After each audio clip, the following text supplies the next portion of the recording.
There has not been a game this big in Tempe in over a decade. For the first time since 2021, it's Arizona State and BYU, but this time for a spot in the Big 12 championship.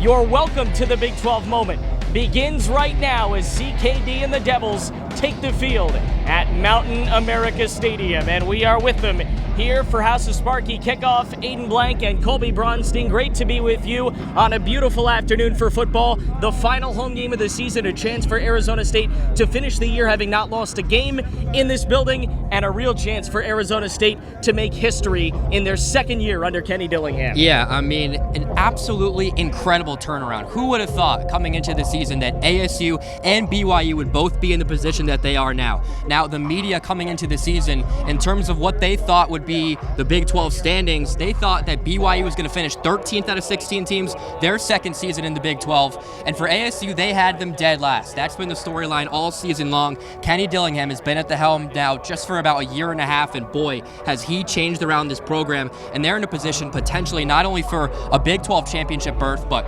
they're trying to go even higher. They're trying to also go to the college football playoff as well, and that is still within reach. They are in this game with these stakes because they pulled off a win not a lot of people thought they could. Went to Manhattan last week, almost said Lawrence. Went to Manhattan last week, defeated Kansas State to get themselves a pathway to the Big 12 championship. Yeah, I mean, again, on the road, tough environment against the Kansas State team that was also ranked, and ASU made it look really easy. I think for Kansas State, it was a lot of self-inflicted mistakes, especially on Avery Johnson's part. The quarterback for Kansas State was not his best day, and Kansas State was constantly playing catch-up. And it was also a day where ASU's best player on offense, Cam Scadaba, was basically shut down on the ground the entire time, averaging less than 3 yards per carry.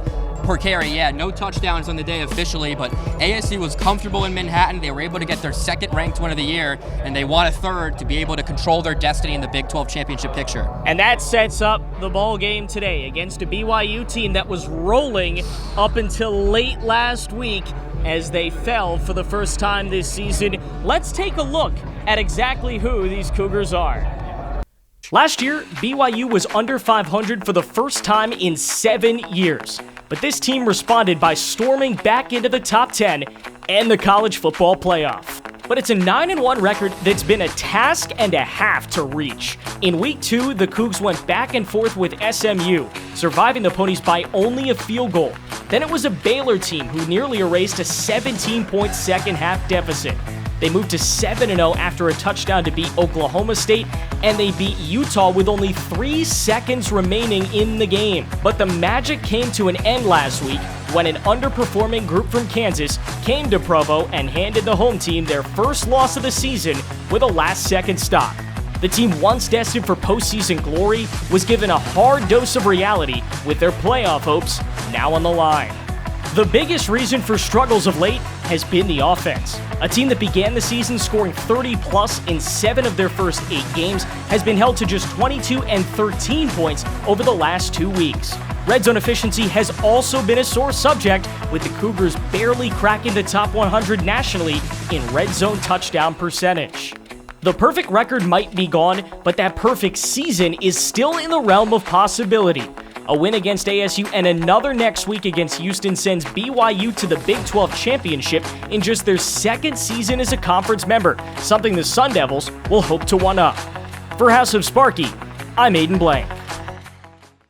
So those are the Cougars coming in at 9-1, and here's how they match up with Arizona State at 8-2. Colby, the top 3 categories there, a lot of the point-scoring categories, very much almost tied, relatively even between these two teams. But when you get to the bottom, 3rd down, 4th down conversion percentage, it's very lopsided in one way or another. Yeah, and we know that Kenny Dillingham's approach is always to go for it on 4th down, especially in 4th and short, 4th and 2, 4th and 1, 4th and inches. And then when you got a guy like Cam Scadaba that can just rumble past just about any defender, anybody up front in terms of the defensive line for a team that he faces, that's what Kenny Dillingham is going to try to do in terms of extending drives. And then on 3rd down, a huge discrepancy in favor of BYU. All teams, or in terms of BYU and ASU, are going to go for it on 3rd down. It's just 4th down. We'll see if ASU is going to go for it a lot more than BYU today. We mentioned the stakes of this game and how the winner has a very clear path to the Big 12 championship. This is what Kenny Dillingham had to say in the beginning of the week at his Monday presser about the stakes of this game with BYU. Oh, it's huge. I mean, they're ranked above us, and, they have one loss in the football season. They're very close to being undefeated in the season. And it's a great challenge for our guys, especially, at home, especially we're coming off an emotional win. They're coming off an emotional loss. We both somewhat control our own destiny. So which team should actually have a little bit more vinegar in them, piss and vinegar in them? Probably the team that just came off some negative. Not the team that's being told how great we are. It's the team that's being, questioned right now. So they definitely have an advantage when it comes to, mindset based off of the last week's game. Like, they're going to come into this game like it's the Super Bowl, which it is. It's the same value for both sides, but they're going to come into this thing with a really good head football coach and a really good team, expecting to win and playing with a little bit of something extra. He talked about the stakes. These are why they're so high. Those are all the teams that potentially have a path to the Big 12 championship game. Those 3-loss teams, they really need a lot of help. If Colorado and BYU win this week, they're all out. Yes, and that's exactly why for ASU and for BYU today, they're able to control their own destiny. They can be in the driver's seat and take full control with the victory today. But you're looking at 9 total teams that technically have a chance to advance to the Big 12 championship. You're looking at a couple of the 3-loss teams, just like West Virginia, where not only are they going to have to win out, but they're going to need a lot of help as well. So teams at the bottom like West Virginia and Kansas State are going to need a little bit more help. Now, Iowa State, BYU, and ASU are really the 3 teams that you got to look at in terms of today's matchups. Iowa State is going to be facing Baylor, and the winner of that game also has a chance to control their destiny as well. We'll get to the full Big 12 schedule for the week in just a moment, but first, you got a chance to sit down and take a look back into the vault at some of the historic matchups between Arizona State and BYU. ASU and BYU have faced off 28 times in their program histories, 20 of them victories for the team donning maroon and gold. But since the turn of the century, the Sun Devils and Cougars have only played once, a 27-17 BYU victory in Provo on September 18, 2021. The game featured several NFL talents on both sides. Future Heisman Trophy winner Jaden Daniels and Rashad White paced the Sun Devils offense that year, while current Atlanta Falcons running back Tyler Algier and LA Rams Pro Bowl receiver Puka Nacua were the 2 most electric weapons for the Cougars. BYU and ASU are fresh additions to the Big 12 Conference, but it isn't the first conference these schools have been a part of together. In 1962, the Cougars and Sun Devils joined the Western Athletic Conference, better known as the WAC, and squared off in 14 consecutive seasons from 1965 to 1978. That period was dominated by ASU, going 11-3 in that span, including wins in 7 straight seasons from 1966 to 1973.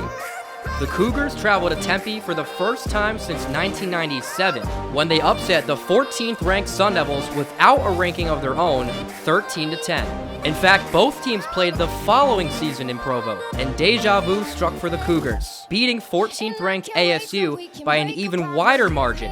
Only one person has been a part of the last 3 matchups between the 2 teams, in 1997, 1998, and 2021. None other than BYU head coach Kalani Sitake, who was a fullback with the Cougars during the 97 and 98 seasons and became the head coach of his alma mater in 2016.